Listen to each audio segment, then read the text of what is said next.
Boy, I'm sure more than a few people feel old knowing that once upon a time, home media was a giant grey brick that you had to rewind inside of another, even larger grey brick. Boy, how times have changed. So this time I'm here to chat a little bit about Blu-ray. Now, for the most part, I'm a supporter of the format, and for pretty clear-cut reasons. I'm a cineast and it likes me a premiere viewing experience. And at least at first, Blu-ray seems to have had it all. Better picture and sound, and having much more space on the disc means I get more out of the movie experience.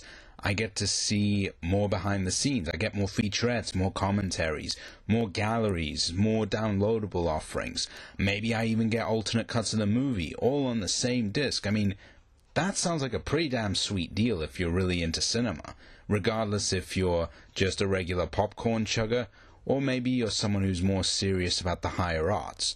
Point is, this seems like a sweet deal, and companies like the Criterion Collection, for example, or its rough equivalent over here, the Masters of Cinema series, seem to be fulfilling that role nicely. But I'm not gonna lie, I do feel a degree of disappointment in the format, in the broader sense. Going outside of the more cineast-friendly collectibles, again, like the Criterions and whatnot, and just going more into the mass area. I feel like the format hasn't quite lived up to its full potential, and I think there are several reasons for this. Things that are problems with the format, and then it just being the victim of being released at a certain time. So to best explain myself, let's take a trip back to 2006. So it's around this time that the new generation of video game consoles is coming out. We got the 360, the PS Triple, and, well, the Wii, but let's just push that to one side and focus on these main two. So, in this case, what makes it relevant to here is the fact that they were going to be using new optical media formats, I should say. The Xbox 360 was sticking with DVD, but it did offer an attachment to play HD DVDs, which were a Toshiba's thing, which were those red cases, if you even remember that. And then Sony was going with Blu-ray, which they were really touting as the successor to DVD, which had pretty much just completely taken over the market and had changed up quite a few things. I mean, before DVD, optical media when it came to movies was kind of a joke. I mean, you know, you all probably heard the horror stories about formats like Laserdisc. Big, bulky, expensive, and often not very reliable. I mean, Laserdiscs were infamous for rotting. I mean, that's not a good thing when you spend a lot more money just to own the same movie on what is supposedly a superior format. But then DVD came along and offered something sleek, compact, and actually very, very versatile. It was adaptable to a number of different functions. So Blu-ray comes along. It's the dawn of high definition. And for about a good 2-3 years, HD DVD and it duke it out. Around sometime in 09, I believe, if my memory serves, 09, maybe in late 08, Toshiba bows out and Blu-ray is king of the hill. So you'd think, okay, so now that the big rival is gone, they've spent 3 years duking out, and you do get the occasional customer who's probably confused about the two formats. Now that the rival's gone, and Blu-ray is unchallenged, now it's just going to take over everything within a year or two. We're still here in 2015, and I am seeing new DVDs for big and small movies alike still coming out in shops everywhere. So, what gives here? What happened to that supposedly next evolution in home entertainment? What happened to Blu-ray being the successor to DVD? What really happened to home entertainment at large, really, you could say? In part, it's just a case of bad timing.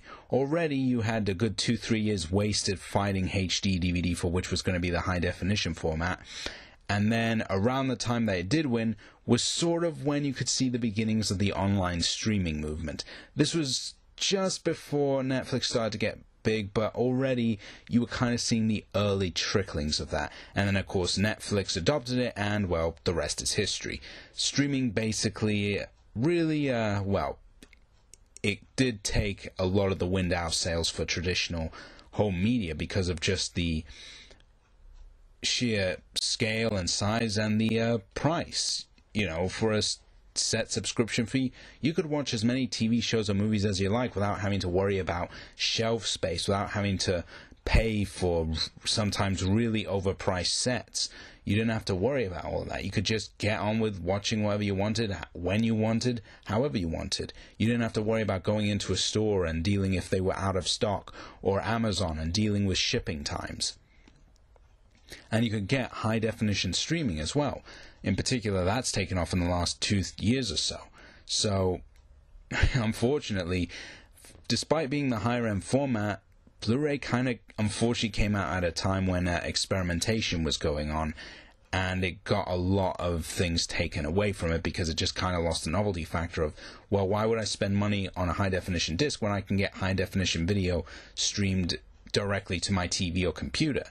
Why do I need to spend, X amount of money on all these Blu-ray discs when I can watch all those movies on Netflix anytime I want to? Sure, there might be a question about how long it's on there for, but the point is, the way that media is consumed nowadays, Blu-ray ends up feeling a little bit archaic, as does DVD. But getting onto the subject of DVD, I feel that Blu-ray in and of itself as a format was great conceptually, but it ultimately kind of floundered in its execution.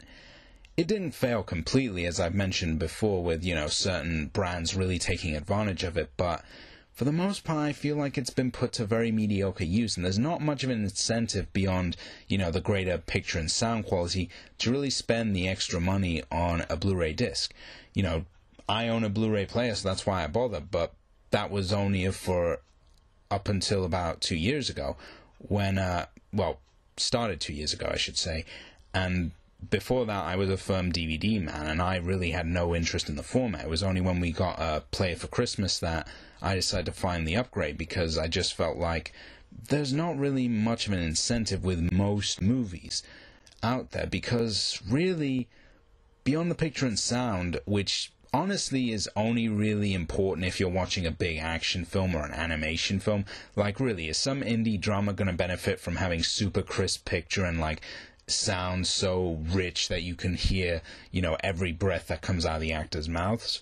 I don't know, it seems kind of a little bit pedantic to me, but one of the things that I feel really let it down was just not using the technology to good enough use. Remember, when it was first coming out, I'm sure many of you remember the different commercials on TV or on DVDs talking about, this is the next evolution in home entertainment. You've never seen anything like this before. All new special features that take you far, far beyond what you ever knew before about the movies. Picture-in-picture commentary, endless galleries, dozens of featurettes, just tons of stuff, and you didn't have to worry about having to also buy a second disc.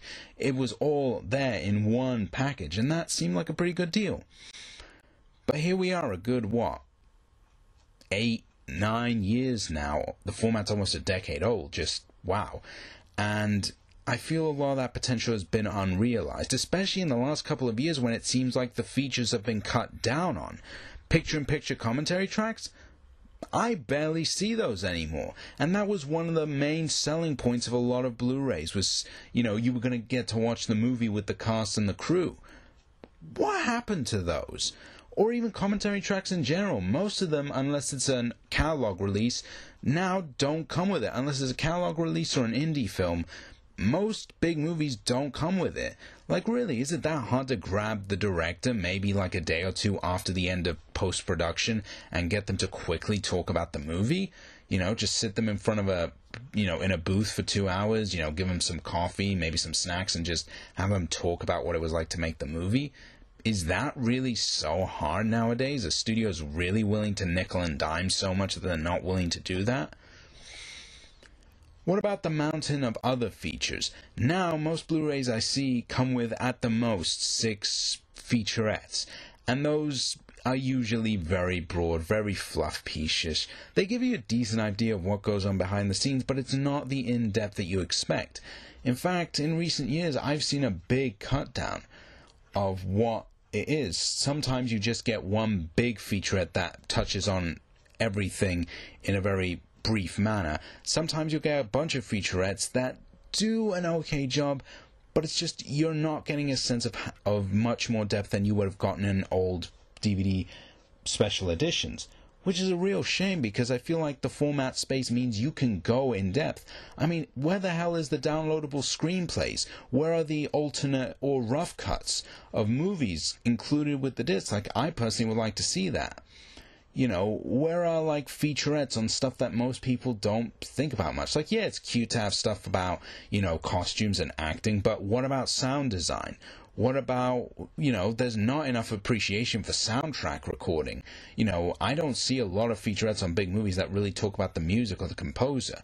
What about the catering guys? What about the, you know, the logistics of, you know, of trying to put together a production of this scale? Like, I'm sure a lot of the people be watching the special features would really like to know that.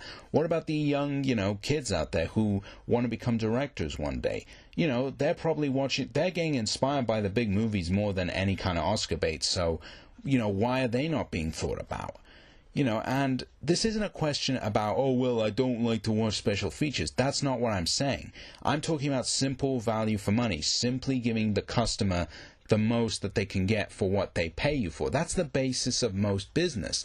You did this for years with DVD, and now you have a format that enables you to do more, and you don't have to spend money on more discs, so why are you not taking advantage of it? Or even worse, catalog releases, when they put out the re-releases, and they cut features. May I remind you, this was a format that was sold on being the premier experience when it came to movies and TV, and they cut features. Want an example? The 2001 Planet of the Apes movie. In my hand, I have the special edition DVD that came out a good, nearly 15 years ago now. What are the special features? It says over 13 hours of special features. We have audio commentaries by Tim Burton and Danny Elfman. When was the last time you saw a composer do a commentary track? Enhanced viewing mode, which, you know, takes you behind the scenes as you watch the film. So sort of like an early picture-in-picture. You have 4 split-screen videos dealing with makeup tests, group tests, costume tests, and movement tests. 8 featurettes, including a HBO special. 5 extended scenes, multi-angle scene comparisons, so that's when you get to compare things to how they were in the storyboards. You get a music video, stills gallery, cast and crew profiles, and multiple theatrical trailer and TV spots. What does the Blu-ray come with? Only Tim Burton's commentary track. Just Burton's commentary track. No? Still not convinced? Okay, let's go to a completely different company. Let's try Warner Brothers. So, a while back they put out Dances with Wolves on Blu-ray, a really good epic. Here in my hand I have the old Pathé 2-disc Special Edition DVD. What are the features here? The director's commentary track, documentary, creation of an epic, photo montage, 4 featurettes, animatronic buffaloes, original making of featurette, original music video, original theatrical trailer, and poster galleries. What does the Warner Brothers version come with? Squat. No, seriously, it's an empty release. Let that sink in. An empty Blu-ray. Who is in charge of putting out the re-release? Like, look, if maybe there's some kind of, like, copyright thing that means you can't use the features from the past DVD, because that can happen sometimes, where maybe some guy at the office files the wrong paperwork, or even it's just the company might just not be willing to sell the rights for whatever reason to any original documentaries or whatnot, then just grab Kevin Costner and have him record a new audio track, or maybe do a quick interview with him talking about the experience of making the movie. Is it really that hard to just get together a few things? Most movies, in fact nearly all films made within at least the last 30 to 40 years minimum, probably have deleted scenes, bloopers, advertisements and trailers, probably some type of poster or several posters, and probably some type of other electronic press kit. So interviews, featurettes, or little things that they used to do for TV where they would like go on the set and talk to the actors. We know someone has them. More than likely they're sitting in the studio vaults. Why are they not being put out?